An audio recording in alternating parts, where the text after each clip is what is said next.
hindi po nag-i-struggle sa kakulangan ng vision. Naniniwala ko maraming Christians ang nag-i-struggle dahil kulang sa surrender.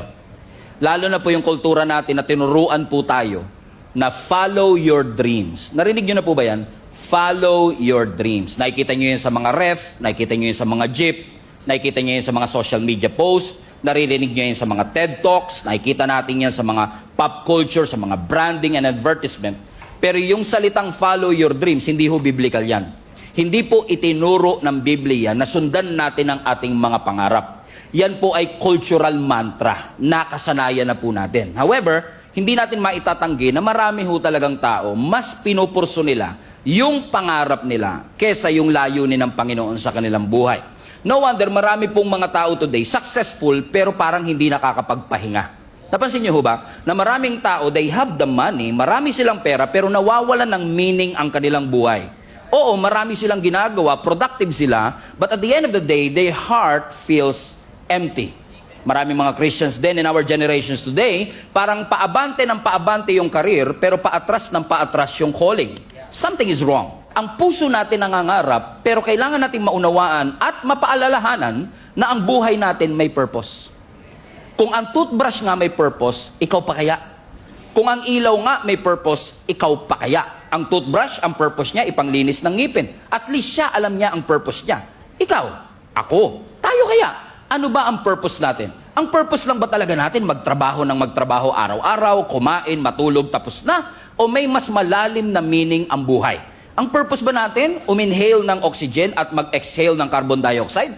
At pagkatapos nun, tapos na, mamamatay tayo, mawawala tayo dito sa mundo, at pagkatapos nun, tapos na ang ating buhay. Nagkakaroon po ng problema kapag yung purpose natin at yung plano natin ay nagko-compete with each other. Pag yung plano mo sa buhay at yung purpose ng Panginoon nagkaroon ng pagbabangga, ibig sabihin, hindi alam kung sino ang dapat mauna, marami ang nagre-resulta sa burnout. Bakit nababurnout? Bakit ko sinabi na posibleng ma-burnout ang isang tao na hindi niya alam kung ano ang kanyang ipaprioritize? Because it's possible for us to dream outside God's design.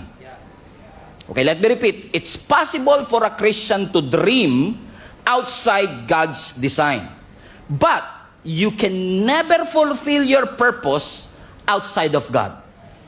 Okay? So pwede kang mangarap na labas sa disenyo ng Panginoon, pero hindi mo magagawa ang purpose ng Diyos kung tatanggalin mo siya sa iyong buhay. Bakit to? Ang pangarap nagbabago. Naalala ko, many years ago, na-share ko yan, nasa YouTube pa yata eh. Isa sa mga pangarap kong sasakyan, BMW. Pero nung nalaman ko yung presyo, e-bike lang, okay na pala ako. Kasi di ba, napansin nyo, ang pangarap nagbabago siya eh. Ang pangarap seasonal siya. Ang pangarap negotiable siya. At karaniwan ng mga pangarap natin ay powered by our desire. Anong ibig sabihin? Kumbaga, kaya ka nangangarap, nagdi-desire ka. Halimbawa, nagdi-desire kang yumaman. Nagdi-desire kang sumikat. Hindi ba sama ha? Nagdi-desire kang maging komportable. Nagdi-desire ka na yung mga anak mo makatapos ng pag-aaral. Nagdi-desire ka magkaroon ka ng influence at hindi lang ikaw ang nai-influence. Ganun ang pangarap eh. Usually, powered siya and motivated siya. Ito ang gusto ko. Pero ang purpose iba. Kung ang pangarap driven siya, ito ang gusto ko, ang purpose ina-assign. Ang purpose by design. Ibig sabihin ng ina-assign, hindi ikaw ang pumipili ng purpose mo. Sa pangarap, ikaw eh. Pero sa purpose, hindi ikaw pipili niyan. Ang pumipili ng purpose mo, yung lumikha sa'yo. So, posibleng ang pangarap mo yumaman, pero ang purpose mo maglingkod.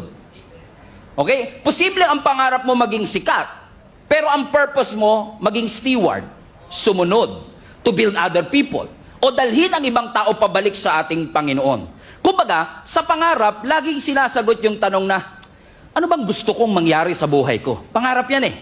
Pero kapag purpose, bakit ba ako nilikha ng Diyos in the first place? Ano ba ang reason kung bakit ito nangyayari? A few months ago, I discussed a message about, I think that is our anniversary Sunday, I discussed about the value and the importance of a potter and a clay. You still remember that? Na si Lord, siya ang humuhulma sa atin at tayo naman ang kanyang clay. Balikan nga natin yung verse sa Isaiah chapter 64 verse 8. Ang sabi ng Biblia, yet you, Lord, our Father, everybody read this with me, We are the clay. Sino yung we? Tayo. Tayo daw po ay putik. Tayo daw po ay clay. Pero sino ang pattern? Si Lord. Siya ang ibig sabihin ng pattern, siya yung naghuhulma doon sa clay. At dahil siya ang naghuhulma, ano sabi ng last part? We are all the work of your hand. Ibig sabihin, ganito lang kasimple, no? Tayong lahat, sumusunod lang kung ano ang gusto nung pattern na naghuhulma sa atin. Komprende? Sino ba ang pattern? Si Lord. Sino ba ang clay? Tayo. So kapag ba inassign ka ng Diyos, ako ang pattern, ikaw ang clay, control ba yon? Hindi. Manipulation ba yon? Hindi. Binabalik ka lang sa disenyo mo. You are created to follow God's design.